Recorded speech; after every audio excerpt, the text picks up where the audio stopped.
Hi, I'm Attorney James Betzold, and I am here with 5 more things you need to know about filing a family petition. Okay, this is done on the form I-130, and like we discussed before, it only covers certain relationships. Let's skip over that part. The first thing you need to know is this is not all there is to the process. So it's not just a matter of filing this form with USCIS and then your family member gets to come here. Oh no. There's 2 or 3 or 4 or more steps actually that you need to go through. This is just the first one. The government, thing number 2 now, the government does not review admissibility at this stage. So, in fact, the government is not going to really review admissibility for your family member until they're at their interview in the foreign consulate. There, the government has the option of saying, oh, thank you for coming here. You left the United States. I see you were there unlawfully.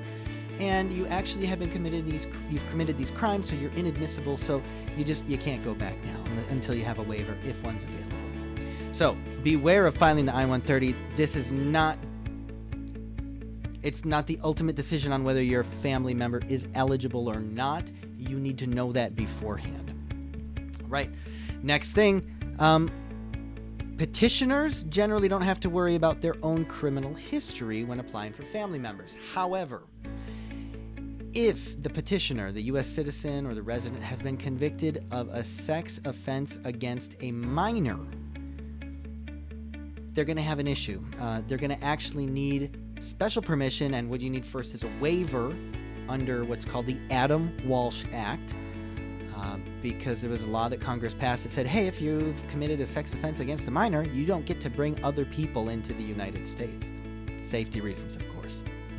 All right, the next thing, on the I-130 itself, it's going to ask you how you want to process the form, whether you want to apply for adjustment of status here in the United States, or whether your family member is going to obtain their visa at a U.S. consulate abroad. There's these 2 concepts, right? If they entered on a tourist visa, they're here legally, you're a U.S. citizen, they may be able to adjust their status. You would then want to check that box. If they're overseas already, or they know that they need to go overseas after getting a waiver and then going to the U.S. consulate, you obviously want to check that box, but you need to know which is which. Because if you don't, the process to move it from one place to another inside immigration after you do this is about as time-consuming and as expensive as filing another family petition.